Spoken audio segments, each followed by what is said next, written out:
देखिए पिछले वीडियो में हम इस टॉपिक की बात कर रहे थे हाइगेंस के तरंग सिद्धांत से परावर्तन और अपवर्तन की व्याख्या की, लेकिन टेक्निकल प्रॉब्लम की वजह से अपवर्तन की जो व्याख्या थी वो कंप्लीट नहीं हो पाई, तो उसे इस वीडियो में कंप्लीट कर रहे हैं। इसके लिए हमने क्या ले लिया है, एक्स वाई एक ऐसी सरफेस ले लिया है, ऐसा पृष्ठ लिया है जो दो मीडियम को अलग अलग कर रहा है, यानी इससे ऊपर एक अलग मीडियम है और इसके नीचे दूसरा मीडियम है। हमने मान लिया ऊपर वाले मीडियम को 1 का नाम दे रहे हैं और नीचे वाले मीडियम को 2 का नाम दे रहे हैं। ऊपर वाले मीडियम में हम वेलोसिटी को v1 मान के चल रहे हैं और दूसरे वाले में v2 मान के चल रहे हैं। ऊपर वाला जो मीडियम है उसके अपवर्तनांक को आपने μ1 मान लिया और इसके अपवर्तनांक को μ2 मान लिया। अब यहाँ एक बात का ध्यान और रखना है, जनरली जो क्वेश्चन बनता है वो ऐसे ही होता है नॉर्मल के ऊपर वाला विरल माध्यम और नीचे वाला सघन माध्यम, लेकिन कभी कभी वो आपसे ऐसे कह सकता है कि इसको एक्सप्लेन करिए, लेकिन कब एक्सप्लेन करिए, जब जो तरंगाग्र है वो सघन माध्यम से विरल माध्यम की तरफ जाता है, ऐसा भी कह सकता है। ठीक है ना, तो कोई परेशानी नहीं है, बस मैं एक टेक्निकल पॉइंट बता दूंगा कि आपको इस चीज का ध्यान रखना होगा और उसका ध्यान रखते हुए हम अपना काम कर लेंगे। तो चलिए इसको फिलहाल हम विरल मान करके चल रहे हैं और इस वाले माध्यम को सघन माध्यम मान करके चल रहे हैं। अब क्या लेते हैं, अब एक समतल तरंगाग्र लेते हैं। मान लीजिए एक समतल तरंगाग्र AB है जो कि हमारे इस पृष्ठ पर XY पृष्ठ पर कैसा आपतित होता है, तिरछा आपतित होता है। कितने कोण पर, I कोण पर। जिस तरह से आपने परावर्तन में लिया था सेम उसी तरह से। अब क्या करोगे, तरंगाग्र पर आपतित किरणों को दिखाओगे, तो जो आपतित किरणें होती हैं वो तरंगाग्र पर हमेशा कैसे होती हैं, लंबवत। तो इस पर 90 डिग्री के एंगल पर इस तरह से ये आपतित किरण हो जाएगी और एक आपतित किरण यहाँ पर 90 डिग्री के एंगल पर ये हो जाएगी। इसका नाम दे दिया आपने 1 और इसका नाम दे दिया आपने, चाहो तो यहाँ पर एक नॉर्मल और बना लीजिए, ये n हो गया, तो नॉर्मल के साथ इसका जो एंगल होगा वो भी I हो जाएगा। अब मेन यहां पर भी उसी तरीके से 3 काम है आपके। पहला काम क्या है कि ये आपतित समतल तरंगाग्र है, तो आप अपवर्तित समतल तरंगाग्र को ड्रॉ करिए, उसका ज्योमेट्रिकल कंस्ट्रक्शन करिए। उसके बाद फिर अपवर्तन के नियमों की व्याख्या करिए, और अपवर्तन के भी 2 नियम होते हैं। पहला नियम जिसको स्नेल का नियम कहते हैं उसको एक्सप्लेन करना है, और दूसरा नियम आपतित किरण, अपवर्तित किरण और अभिलंब तीनों एक ही तल में होते, इस बात को क्लियर करना। ठीक है, तो 3 चीजें हमें करनी है। अब सबसे पहला काम है कि भाई जो अपवर्तित तरंगाग्र होगा उसको ड्रॉ करिए, और उसे ड्रॉ करने के लिए आप हाइगेंस के प्रिंसिपल, हाइगेंस के सिद्धांत का या फिर उसके तरंग सिद्धांत का उपयोग करोगे। और अकॉर्डिंग टू हाइगेंस प्रिंसिपल क्या होता है भाई, ये जो तरंगाग्र हमें गिवन होता है जिसको हम प्राथमिक तरंगाग्र कहते हैं, इसका हर पॉइंट एक नए स्रोत की तरह काम करता है। लेकिन हम केवल 2 पॉइंटों को लेकर के एक्सप्लेन करते हैं, पहले भी हमने ऐसे ही किया है। तो हमने मान लिया कि ये जो B पर जो पॉइंट होगा तरंगाग्र का वो एक नए स्रोत की तरह काम करेगा और द्वितीयक तरंगिकाएं उत्सर्जित करेगा, और इससे चलने वाली जो द्वितीयक तरंगिका होगी, जो सेकेंडरी वेवलेंथ होगी, वो कहीं ना कहीं आगे जाकर के इस पृष्ठ पर मिलेगी। मान लीजिए वो इस पृष्ठ पर A' पॉइंट पर मिलती है और उसे B से A' तक जाने में जो टाइम लग रहा है उसको हम T मान करके चल रहे हैं। उसको कितना मान के चलना है, T। तो अगर आप यहाँ बात करोगे तो BA' की जो वैल्यू होगी, क्योंकि इस माध्यम में हमारी जो चाल है वो B1 है, तो वो जो दूरी हो जाएगी वो हो जाएगी B1 × T। ये वाली BA' की जो दूरी है ये B1 × T हो गई। यानी यहां से चलने वाली जो सेकेंडरी वेवलेंथ थी, जो द्वितीयक तरंगिकाएं थी, वो कहां पहुंच गई, A' पॉइंट पे पहुंच गई। अब क्या करें, मान लो इस जगह से चलने वाली को देखें, लेकिन देखिए अब ध्यान यही देना होता है कि B से चलने वाली जो द्वितीयक तरंगिका थी वो T टाइम में जो उसने डिस्टेंस ट्रेवल की, उसने पूरी की पूरी डिस्टेंस विरल माध्यम में ट्रेवल की। लेकिन अब इसके नीचे से अगर कोई चलेगी तो वो कुछ डिस्टेंस तो विरल माध्यम में चलेगी और उसके बाद कुछ डिस्टेंस सघन माध्यम में जाएगी, और ऐसे ही इसके नीचे से और आएगी तो वो फिर कुछ डिस्टेंस विरल में और पहले वाले के कंपैरिजन में ज्यादा सघन में। लेकिन जो A से चलने वाली सेकेंडरी वेवलेंथ होगी वो तो पहले से ही सरफेस पे आ गई है, इसका मतलब वो टोटल की टोटल डिस्टेंस ट्रेवल करेगी सघन माध्यम में। बस यहीं से थोड़ा सा टेक्निकल पॉइंट बदल जाता है कि अब आपको समझना क्या है। देखिए ये माध्यम विरल है और ये माध्यम सघन है। आप ये अच्छी तरह जानते हो कि विरल माध्यम में प्रकाश की जो चाल होती है वो ज्यादा होती है और सघन माध्यम में प्रकाश की जो चाल होती है वो कम होती है। इसका मतलब अब अगर मैं ये कहूं कि इससे चलने वाली द्वितीयक तरंगिका टी टाइम में कितनी डिस्टेंस ट्रेवल करेगी, तो आप उस डिस्टेंस को लिख दोगे v2 इंटू टी, क्योंकि उसने टोटल डिस्टेंस दूसरे माध्यम में ट्रेवल की और दूसरे माध्यम में जो चाल है उसकी v2 है, तो टी टाइम में चली गई डिस्टेंस हो जाएगी v2 इंटू टी। अब तुम्हारे सामने ये क्वेश्चन बन जाएगा कि भाई अब चाप किसको लेकर के लगाएं, अब कौन सी दूरी को लेकर चाप लगाएं, क्योंकि पहले तो हम bA डैश के बराबर लेते थे, लेकिन यहां पर bA डैश तो v1t के बराबर है और अब हमें लेना है v2t।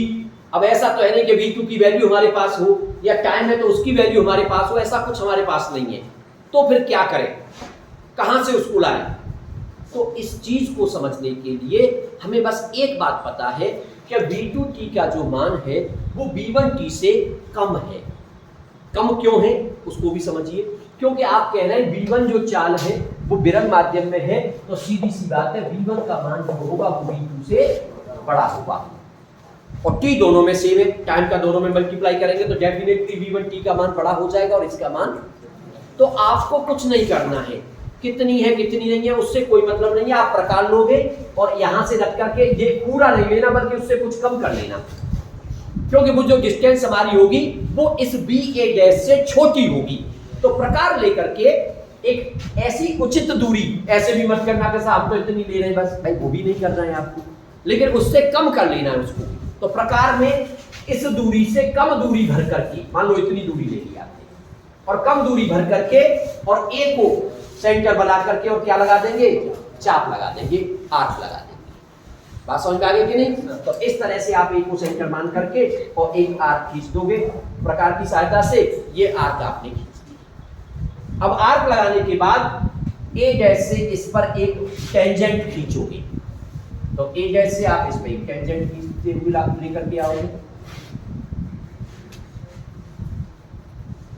टेंजेंट जहां उसको टच करे उस पॉइंट को आप B डैश पॉइंट मान लेना और जिस पॉइंट पर टच कर रही है उस पॉइंट को B से मिला देंगे, A से मिला देंगे, ठीक है ना। जब आप वहां पर प्रकार की और स्केल की हेल्प से करोगे तो बिल्कुल एकदम सही आएगा, कहीं कोई परेशानी आपको महसूस नहीं होगी। अब इसी को अगर सीधे बढ़ाते हुए तो ये 90 डिग्री का एंगल बनेगा यहाँ आपका, जब वहां पे आप देखोगे उसको ये 90 डिग्री का एंगल बनेगा। इसी को सीधे बढ़ा दोगे तो वो आपकी वेव हो जाएगी 1 है, तो इसको कह दोगे 1 का डैश। और ये इस वाले पे परपेंडिकुलर लाइन खींचते हुए दिखा दोगे तो ये 2 थी तो ये हो जाएगी 2 का डैश। और इस तरह से A डैश B डैश जो आपका आया निकल करके ये आपका हो गया कौन सा तरंगाग्र, अपवर्तित तरंगाग्र। तो पहला काम था आपका, 3 कामों में से एक काम हो गया आपका, कौन सा, कि आपने अपवर्तित तरंगाग्र को ड्रॉ कर दिया, उसका ज्योमेट्रिकल कंस्ट्रक्शन कर दिया। ये फिगर आपको बनाना है, इस चीज को आपको समझना है। अब ये कोण आई माना था, तो जो अपवर्तित तरंगाग्र मान लिया वो इस सरफेस के साथ में कितना कोण बना रहा है, r। अगर आप यहाँ एक नॉर्मल दिखाते हुए दिखाओगे तो ये वाली किरण भी इसके साथ कितना कोण बनाएगी, r, जैसे कि ये नॉर्मल के साथ आपतित किरण बनाती है I। तो ये सिंपल सी कंस्ट्रक्शन आप कर लोगे और उसको साथ के साथ एक्सप्लेन कर दोगे। देखिए एक्सप्लेन करना, और मैं बताता हूं आपको कि आपको लिखना कैसे है। जो चीज हम कर रहे हैं बस उसको लिखते चले जाना। जैसे आप 9th 10th में आते थे ना, उसमें ज्योमेट्री में रचना करने वाले क्वेश्चन, एक लाइन खींची 5 सेंटीमीटर की, फिर उसके ए सिरे से 2 सेंटीमीटर की त्रिज्या लेकर के एक वृत्त बनाया, ऐसे करके जो जो करते चले जा रहे थे वो आप लिखते चले जाओगे। वही आपको इसमें करना है। आप बता दोगे सबसे पहले चित्र के अनुसार x y एक पृष्ठ है जो 2 माध्यम 1 और 2 को अलग अलग करता है। पहले माध्यम में प्रकाश की चाल माना v1 है और पहले माध्यम का अपवर्तनांक μ1 और दूसरे माध्यम में प्रकाश की चाल v2 और उसका अपवर्तनांक μ2 है। माना चित्र के अनुसार एक समतल तिरछा तरंगाग्र x y पर आपतित होता है जो कि x y के साथ में आई कोण बनाता है। हाइगेंस के नियम के अनुसार इस तरंगाग्र का प्रत्येक बिंदु एक नए स्रोत की तरह काम करेगा, तथा बी से चलने वाली जो द्वितीयक तरंगिका होगी माना टी समय में वो बी ए डैश यानी b1 t के बराबर दूरी तय करके ए डैश बिंदु पर पहुंच जाती है, ठीक है ना। तब ए से चलने वाली द्वितीयक तरंगिका की पोजीशन जानने के लिए जो डिस्टेंस कवर की जाएगी वो b2t होगी, जो कि आप चाहें तो और लैंग्वेज बढ़ा सकते हैं, जो कि v1t से कम होगी। अतः हम प्रकार में v1t से कम दूरी लेकर के a को केंद्र मान करके एक चाप लगा देते हैं, ठीक है ना, तथा a डैश से इस पर एक स्पर्श रेखा खींचते हैं। अब b डैश को a से मिला देते हैं, a डैश b डैश जो प्राप्त होता है ये आपका अपवर्तित तरंगाग्र होता है। बस इतना आपको लिखना है, आप और छोटा करना चाहे छोटा करते हैं, उसमें कोई ऐसी परेशानी नहीं, ठीक है। तो हमारा आधा काम हो गया भाई। अब हमारा काम रह गया है अपवर्तन के नियमों को एक्सप्लेन करना, उनकी व्याख्या करना।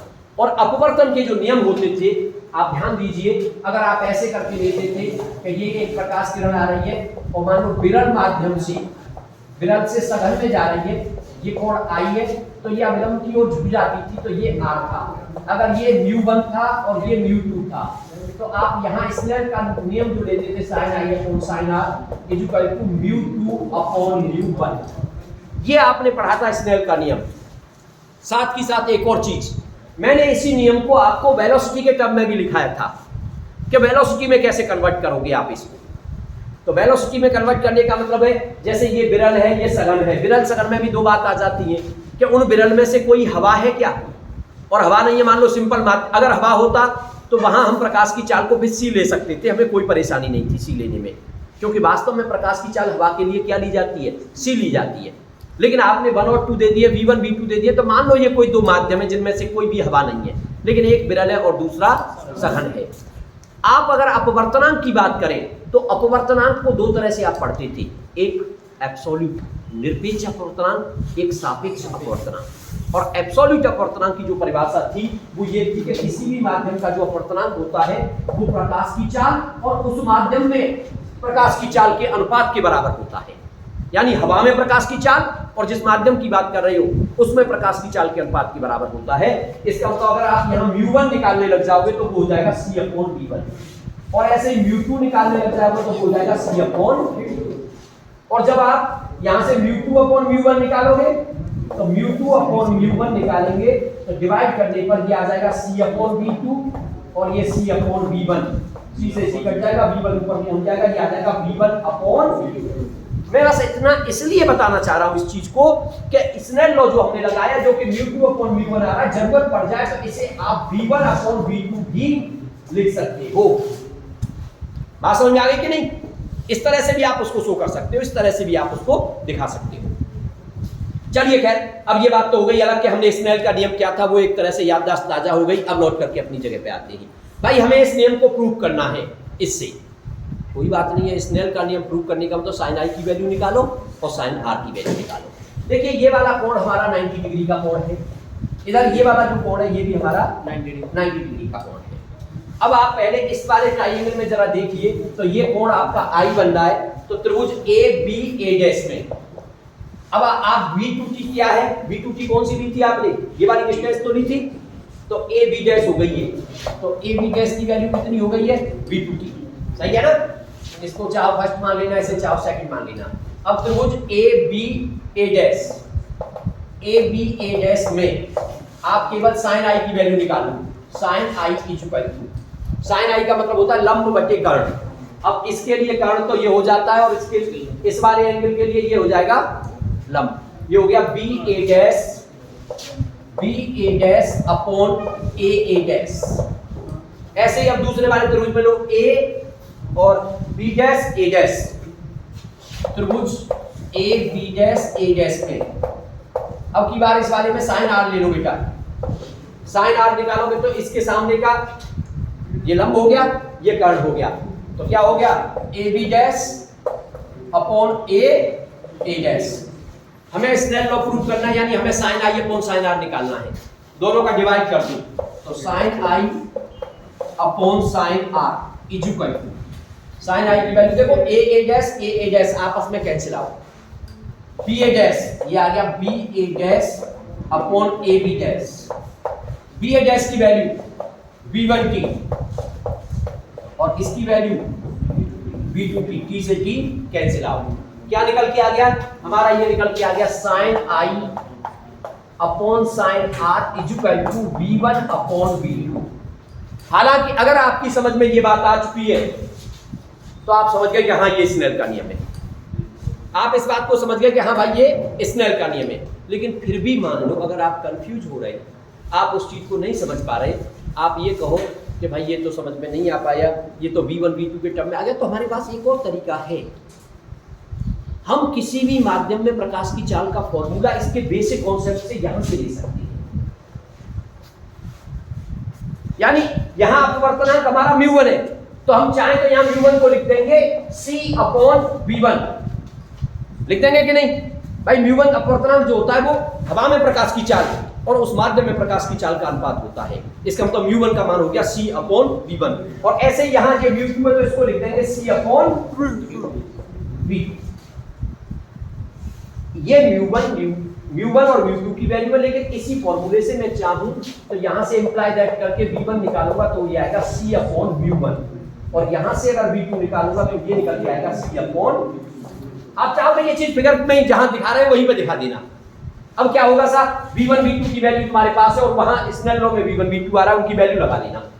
अब जब आप वैल्यू पुट करोगे तो V1 की जगह पे क्या आ जाएगा C अपॉन V1, और यहां आ जाएगा C अपॉन, C से C कैंसिल हो जाएगा, V2 पर पहुंच गया μ2 अपॉन V1। ये आ गया आपका sine I upon sine R, और यही आपका होता था स्नेल का नियम।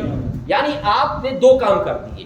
पहला काम, आपने आपतित तरंगाग्र लेकर के अपवर्तित तरंगाग्र को ड्रॉ कर दिया, उसका ज्योमेट्रिकल कंस्ट्रक्शन कर दिया, उसका ज्यामितीय निरूपण कर दिया। दूसरा काम, आपने स्नेल यानी स्नेल का जो नियम है वो अपवर्तन का पहला नियम है, उसको आपने प्रूव कर दिया। अब तो केवल दूसरा काम बचा है, जो तीसरा जिसको हम बोल रहे थे, और वो होता है कि आपतित किरण, अपवर्तित किरण और अभिलंब ये एक ही तल में होते हैं। इसके लिए हम क्या करेंगे, आपतित तरंगाग्र और ये अपवर्तक पृष्ठ और अपवर्तित तरंगाग्र, इनको तो हमने ड्रॉ किया है ना, और हमने इसको इस ब्लैक बोर्ड पर ड्रॉ किया है। इसका मतलब ये तीनों तो एक ही तल में है। लेकिन आप जानते हो कि इस वाले पर तो आपतित किरण लंबवत होती है, इस वाले सरफेस पर ये और ये अभिलंब लंबवत होते हैं, और इस वाले पर ये वाली किरण अभिलंबत होती हैं। जब वो तीनों एक ही प्लेन में है तो उनके जो लंबवत होंगे तीनों के, वो भी आपस में एक ही प्लेन में होंगे, और ये हमारा अपवर्तन का दूसरा नियम है। तो इस तरीके से आपने तीनों टॉपिकों को बहुत अच्छी तरह से देखिए। ये नया टॉपिक था आपके लिए, लेकिन हमने इसको रिपीट कई बार कर दिया है। अगर आप थोड़ा सा भी चाहो और 1-1.5 घंटे का टाइम निकाल करके दोगे ना, तो तीनों टॉपिक आपके बहुत अच्छे तैयार हो जाएंगे। लेकिन एक बार लिखने की कोशिश करना, लिखने की प्रैक्टिस करना।